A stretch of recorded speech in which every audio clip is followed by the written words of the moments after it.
नमस्कार मित्रांनो, मी सुनील तुरकर स्वागत करतो आपला न्यूज प्रभातमध्ये। आज खास मुलाखत या विशेष एपिसोडमध्ये आज आपण भेटणार आहोत चिरंजीव गड्डमवार यांना। गडचिरोलीच्या अतिदुर्गम समजल्या जाणाऱ्या पेरमिली गडचिरोली ते मुंबई असा हा प्रवास करणारा नट, मराठी आणि हिंदी चित्रपटसृष्टीत आपले यशस्वी पाय रोवणारा हा नट। मित्रांनो, तुम्हाला माहीतच आहे की चित्रपटसृष्टी म्हटल्यावर काहीतरी बॅकग्राऊंड असणे आवश्यक आहे, परंतु मला इथं आवर्जून सांगावंसं वाटते की चिरंजीव गड्डमवार गडचिरोली सारख्या अतिदुर्गम भागातून आलेला हा नट, याला कोणताही असा काही बॅकग्राऊंड नाही, असा कोणी गॉडफादर नाही, तरी पण या चिरंजीव गड्डमवार याने आपले यशस्वी पाय बॉलिवूडमध्ये रोवले आहे। हनुमंता रिक्षावाला हा त्याचा चित्रपट अलीकडेच प्रदर्शित झालेला आहे। न्यूज प्रभातच्या खास मुलाखत या विशेष एपिसोडमध्ये आपण आज भेटणार आहोत चिरंजीव गड्डमवार यांना। चिरंजीव, स्वागत आहे तुझं न्यूज प्रभातच्या खास एपिसोड खास मुलाखतमध्ये। नमस्कार सर। पहिला माझा प्रश्न की तुझ्याविषयी काहीतरी सांग आमच्या दर्शकांना। नमस्कार, मी चिरंजीव गड्डमवार, राहणार पेरमिली, एका अतिदुर्गम खेड्यातून मी आलेला मुलगा आहे। माझे शिक्षण पेरमिली 1 ते 7वी जिल्हा परिषदमध्ये झालं, त्यानंतर आश्रमशाळेत 8 ते 12वी, त्यानंतर मी इथे आलापल्लीला आलं। माझे वडील फॉरेस्ट डिपार्टमेंटमध्ये वनमजूर आहेत।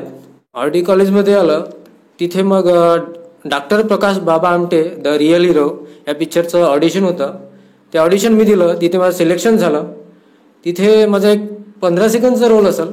म्हणजे तू doctor Prakash Amte real hero या चित्रपटामध्ये सुद्धा काम केलं आहेस असं म्हणायचं का तुला? हो, या पिक्चरमध्ये मी 15 सेकंडचा रोल केलाय, जास्त नाही।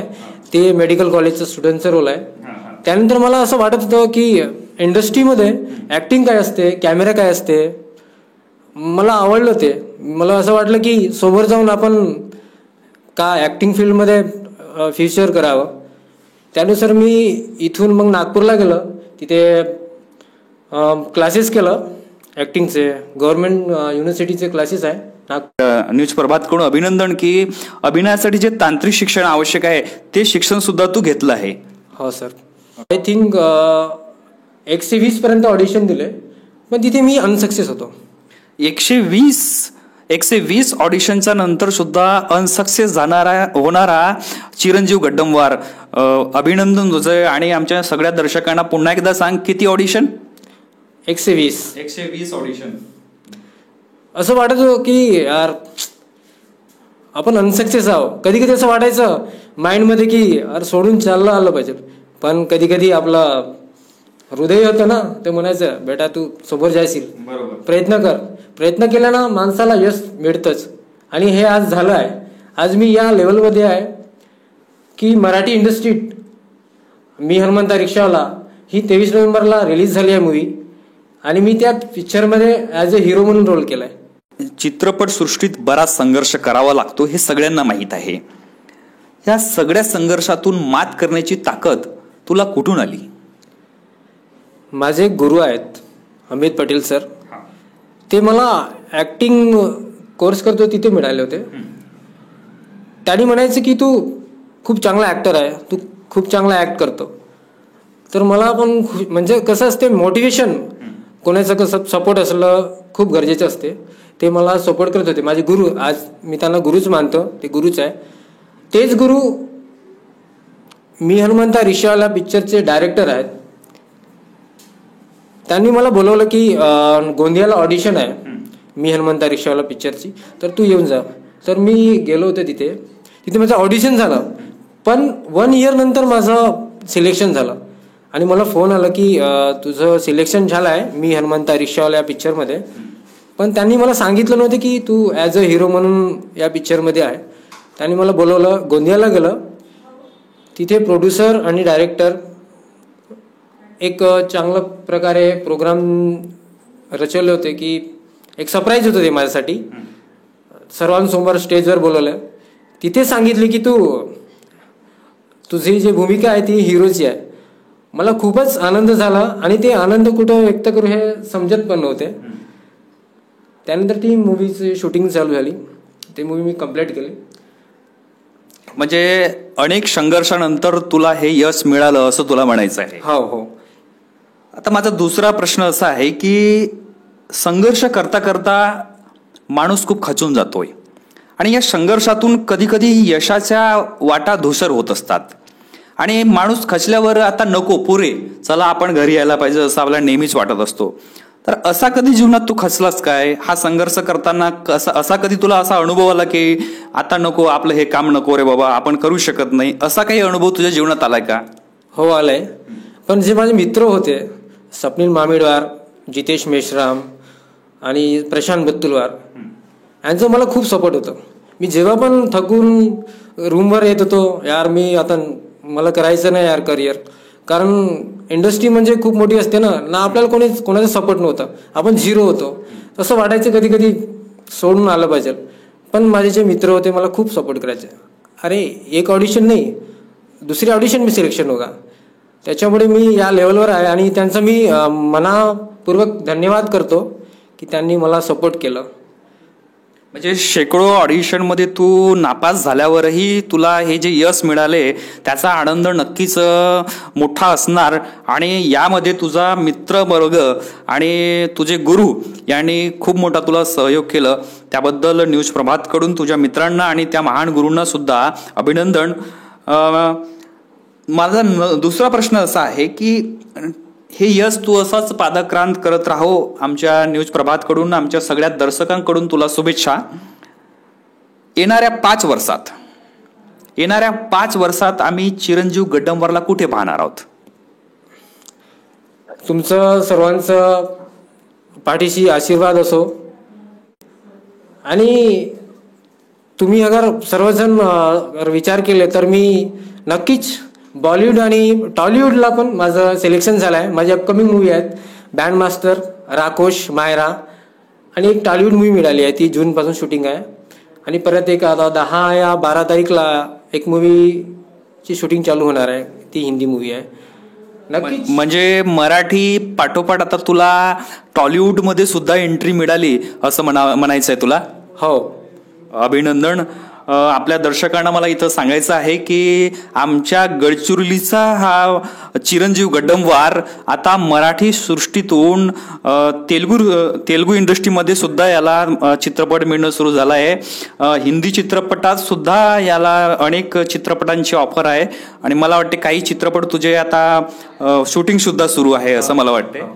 कोणकोणते चित्रपट आहेत ज्यांची आता शूटिंग सुरू आहे? असं आता जे शूटिंग होणारी आहे ती हिंदी मूवी आहे.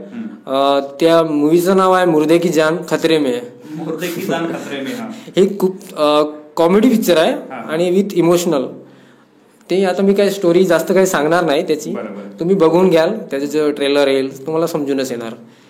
आणि फक्त एवढंच म्हणतो की सर्वांचा मला सपोर्ट असो, जे माझे फॅन्स आहे, माझे जे वडीलधारक माणसं आहे त्यांचा आशीर्वाद असो, एवढंच मी बोलू इच्छितो. आमच्या सगळ्यांचा सहकार्य, आशीर्वाद मोठ्यांचा तुझ्या पाठीशी राहणारच आहे. आणि यामध्ये विशेषतः तुझ्या आईवडिलांचा मला इथं उल्लेख करावासा वाटतोय. या सगळ्या संघर्षात तुझ्या घरच्या लोकांनी तुला कितपत सहकार्य केलंय? घरचं सहकार्य तर होतंच मला, माझ्या मम्मीचं, पप्पाचं, सर्वांचं सपोर्ट होतं. आणि ते प्रत्येक वेळेस म्हणायचे, कारण मी कुठे घरून कधीच बाहेर नाही गेलो होतो. नागपूरला गेलं कसं राहणार, कसं खाणार, मम्मी पप्पाचं ते असतेच, पण त्यांचं सपोर्ट होतं. मी त्यांना फक्त 4 इयर मागितलं होतं की मला 4 वर्ष द्या, त्यानंतर तुम्ही जे म्हणणार मी ते करणार. तर माझ्या पप्पांना पण म्हटलं हो ठीक आहे. मला फक्त मनीचं सपोर्ट नव्हतं, कधी कधी मम्मी पप्पा देत होते जे बी 1000-2000, पण ते मी स्वतःच्या याच्या मेहनतीवर मी जात होतो समोर. आणि घरच्यांचा सर्वांचाच सपोर्ट होतो आणि मी त्यांचा पण धन्यवाद करतो. आणि माझे दादा रजनीश रंगुवार त्यांचं पण मला खूप सपोर्ट आहे. चिरंजीव, तू आता बोलता बोलता सांगितलं की आई वडिलांचा सपोर्ट तर होताच, परंतु तुझ्या बऱ्याच मित्रांचा सुद्धा तुझ्या वाटचालीत मोठा तुला सपोर्ट भेटला, सहकार्य भेटला. आत्ता तू त्या सगळ्यांचा आधी तू चिरू होतास, सगळे तुला मला वाटते चिरू म्हणायचे, आणि आता तू एक मोठा सेलिब्रिटी झालायस, होत आहेस. तर ते जे जीवन होते आधीचे चिरूचे आणि आत्ता एक सेलिब्रिटी चिरंजीव, यात तुला काय अंतर जाणवतंय? म्हणजे आधीचे जीवन बरे होते की आता जे दगदगीचे जीवन आहे, एकदम व्यस्ततेचे जीवन आहे ते बरं वाटतंय? नेमकं दोन्ही जीवनातला फरक तुला काय वाटतोय? आधीचे जीवन तर चांगलं होते, कारण सर्वांसोबत भेटत होतो, कुठे फिरायला जायचं, कुठे टवाडी भाजी करायचं मित्र मिळून सर्व गोष्टी. पण आज ते नाही. तरी पण मी चिरंजीव आहे, लोकांसाठी चिरंजीव आहे, पण जे मित्र आहे त्यांच्यासाठी मी चिरूस आहे. चिरंजीव, तुझा पहिला चित्रपट हनुमंता रिक्षावाला, हा चित्रपट करताना तुला बऱ्याच काही चांगल्या वाईट अशा अनेक अनुभव आला असेल. तर नेमकं त्या पहिल्या चित्रपटाच्या विषयी तुला काय सांगायचं? नेमकं तुझे अनुभव आमच्याशी, आमच्या दर्शकांशी शेअर कर. पहिले पिक्चर असल्यामुळे मला भीती पण वाटत होती, कारण मी कॅमेरासमोर आणि तेवढे प्रेक्षक असायचे की बघण्यासाठी यायचे. डायलॉग्स कधी कधी विसरून जायचं, कधी कधी कट. माझ्यामुळे नाही, माझ्या समोरच्या ऍक्टरमुळे पण मला त्रास व्हायचा कधी कधी, कारण त्यांचं जे ऍक्ट पाहिजे ते देऊ नाही शकत होते. प्रोड्युसर होते विनोदजी जयस्वाल, मी त्यांचा धन्यवाद करतो की त्यांनी मला एक मुलासारखं बघितले आणि मला लॉन्च करण्यासाठी त्यांचा सर्वात मोठा हात आहे. तुला टॉलिवूड मूव्हीची सुद्धा ऑफर येत आहेत आणि तुझी बॉलिवूड मूव्ही सुद्धा आता रिलीज होणार आहे. तर मला हे सांग की नेमकं हे सगळं करताना तुला कोणकोणत्या प्रसिद्ध कलाकारांसोबत काम करण्याचा म्हणजे संधी मिळाली? नेमकं कोणकोणत्या कलाकारांशी तू भेटलास आणि त्यांच्यापासून तू काय शिकलास? माझी एक बॉलिवूड मूव्ही आहे राकोश. त्यामध्ये आपले संजय मिश्रा हे खूप चांगले ऍक्टर आहेत, कॉमेडियन आहेत. संजय मिश्रा अनेक चित्रपटांमध्ये आपण बघितलं असेल संजय मिश्रा. त्यांच्यासोबत जे काम करायला मला आनंद येत होतो, आनंद झालं येतो काय. मूवी कम्प्लीट आहे ती. आज ती राजस्थान फिल्म फेस्टिवलला अवॉर्ड मिळाला आहे त्याचं 2019चं. त्यानंतर पुणे फेस्टिवल, गोवा फेस्टिवल सर्व ठिकाणी ती मूवी नॉमिनेट झाली आहे. त्यानंतर ते मूवीमध्ये म्हणजे एक सिनियर कलाकार काय असते हे गोष्ट समजलं. आणि माणूस कधी पण एनर्जेटिक असलं पाहिजे, त्यांच्याकडून ते शिकायला भेटतं.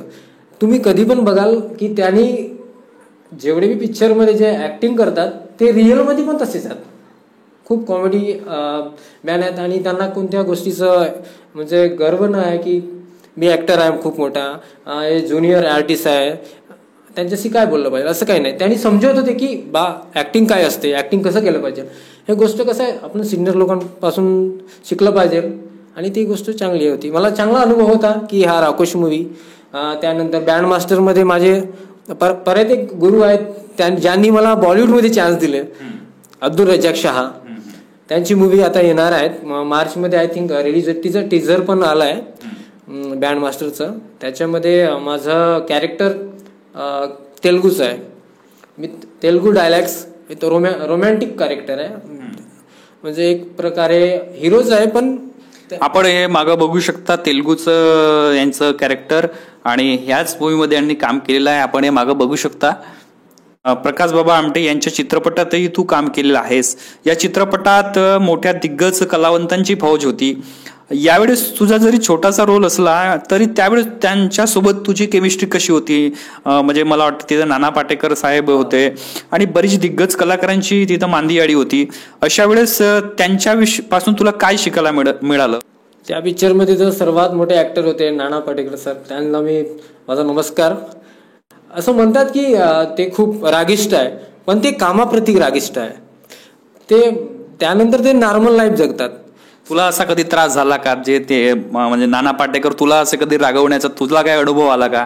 नाही, मी जेव्हा पहिल्यांदा गेलो होतो त्या सेटवर उभा होतो तर आम्हाला माहित नव्हतं नाना पाटेकर. आम्ही दोघे मित्र उभा होतो, मधामधून गाडी घेऊन सरळ चालले गेले. आम्हाला म्हटलं कोण आहे? जेव्हा ते पलटले ना ते नाना पाटेकर होते आणि ते खूप चांगले होते, हसत होते आणि एक दंडा पकडून होते सोबत. प्रत्येक कोणी काय ऍक्टिंग बरोबर नाही केला त्यांना असं टच करते, मारायचं. आता बॉलिवूड म्हटल्यावर किंवा चित्रपटसृष्टी म्हटल्यावर अनेक काही निगेटिव्ह गोष्टी सुद्धा येत असतात. अलीकडेच मी टू हा एक प्रकार येत होता, तर तेवढ्या दूर आपल्याला जायचं नाहीये. तरी पण ह्या बॉलिवूडमध्ये तुला असं काही त्रास जाणवला का? तू कारण की गडचिरोली सारख्या दुर्गम भागातून आला आहेस आणि साहजिकच गडचिरोली म्हटल्यावर एक आदिवासी जिल्हा आणि या जिल्ह्याकडे पाहणाऱ्या लोकांची जी एक मानसिकता थोडीशी एक वेगळी असते. असा काही त्रास, असा काही अनुभव बॉलिवूडमध्ये तुला किंवा चित्रपटसृष्टीत आला का? नाही, असा प्रकार काही माझ्या अनुभवात नाही आला. पण गडचिरोली डिस्ट्रिक्ट म्हटलं तर सर्वात पहिले काय असते, नक्षलग्रस्त. ह्या गोष्टीवर त्याने भीत होते असं माहीत नाही मला, पण मला कोणी कधी काय म्हटलं नाही. पण जे सपोर्ट असते इंडस्ट्रीचं चांगलं असते, प्रोड्युसर डायरेक्टरचं जे सपोर्ट असते आणि जे माझे जे सोबत काम करणारे ॲक्टर आहेत त्यांचं पण सपोर्ट असते. चिरंजीव, मला एक सांग की चित्रपटसृष्टीत अनेक आव्हाने असतात. अलीकडे अनेक नवोदित कलाकार आपल्या भागात पाहायला मिळतात. अशा नवोदित कलाकारांसाठी काय आव्हाने असतात आणि या आव्हानांना नवोदित कलाकारांनी कसं मात करायला पाहिजे, या नवोदित कलाकारांच्या विषयी किंवा त्यांना प्रेरणा म्हणून काय सांगू इच्छितोस? जे नवीन कलाकार आहेत त्यांना मी एवढंच सांगू इच्छितो, जो पानी से नहाता है वो सिर्फ लिहाज बदलता है, लेकिन जो पसीने से नहाता है ना पूरा इतिहास बदल सकता है. वा वा वा, खूपच छान. 4 वर्षाच्या संघर्षानंतर, तब्बल 4 वर्षाच्या संघर्षानंतर चित्रपट सृष्टीत पाय ठेवणारा चिरंजीव गड्डमवार, नक्कीच याने अनेक संघर्षातून वाट काढत आज हे स्थान प्राप्त केले आहे. आमच्या दर्शकांना इथं विशेषतः सांगू इच्छितो, गडचिरोली पासून जवळपास 150 किलोमीटर अंतरावर असलेल्या पेरमिल या छोट्याशा गावावरून आलेल्या चिरंजीव गड्डमवार याने आज मराठी चित्रपटसृष्टीतच नव्हे तर हिंदी आणि तेलुगू चित्रपटसृष्टीत सुद्धा आपले पाय रोवलेले आहे आणि अतिशय संघर्षातून मात करत आज याने हे आपले नाव कमवलेले आहे, आपल्या जिल्ह्याचं नाव कमवलेलं आहे. मूळतः गडचिरोली जिल्हा हा एक कलाकारांचा जिल्हा मानला जातो. झाडीपट्टी रंगभूमी आहे ती आज जगप्रसिद्ध आहे आणि अशा या गडचिरोलीच्या मातीतून चिरंजीव सारखा कलाकार येणे गडचिरोली वासियांसाठी अतिशय अभिमानाची गोष्ट आहे. आमच्या न्यूज प्रभातच्या सगळ्या दर्शकांकडून चिरंजीव तुला पुढील आयुष्यासाठी तुला भरभरून शुभेच्छा. मराठी चित्रपटसृष्टीतच नव्हे तर बॉलिवूड सृष्टीतच नव्हे तर हॉलिवूडपर्यंत आम्ही तुझं नाव, तुझा चेहरा पाहू इच्छितो. आमच्या संपूर्ण न्यूज प्रभातच्या दर्शकांकडून, तुझ्या चाहत्यांकडून तुझ्या भावी आयुष्यासाठी शुभेच्छा देत असतो. शेवटी जाता जाता आमच्या दर्शकांना तू काय सांगू इच्छितोस? खेड्या गावातून समोर गेलेला मुलगा आहे, एवढाच इच्छितो की तुम्ही माझी मूवी बघा. एखाद्या तुझ्या चित्रपटाचा डायलॉग आमचे प्रेक्षक पाहू इच्छितात आणि मला वाटते त्यांची इच्छा तू नक्कीच पूर्ण करशील. एखादा डायलॉग तुझ्या चित्रपटातला, मराठी, हिंदी. चल मान की तू हत्ती आणि मी मुंगी, पण जेव्हा हत्तीच्या सोंडात मुंगी घुसते ना तेव्हा हत्तीला मरावाच लागतो. अरे बाजीराव, तू तर एक मामुलीचा नेता आहेस. जनतेला मुंगी समजणारे मोठे मोठे राजनेते मातीत मिसळून गेले, समजला? चल निघ. वा वा, खूप छान. प्रेक्षकांनो, पाहिलात असाच दमदार अभिनेता आपल्या भागात आहे, आपल्यात आहे, आपल्या बसतो, आपल्यासोबत उठतो. ही आमच्या गडचिरोलीवासींसाठी नक्कीच आनंदाची गोष्ट आहे. न्यूज प्रभातच्या सगळ्या दर्शकांकडून, त्या सगळ्या गडचिरोलीवासियांकडून, महाराष्ट्रातल्या तमाम रसिक प्रेक्षकांकडून चिरंजीव तुझ्या भावी आयुष्यासाठी शुभेच्छा. धन्यवाद. न्यूज प्रभातला पण माझं परिपूर्ण धन्यवाद आणि माझ्या प्रेक्षकांनाही. प्लीज हे न्यूज बघा, व्ह्यूज द्या, लाईक करा, सबस्क्राईब करा. थँक्यू.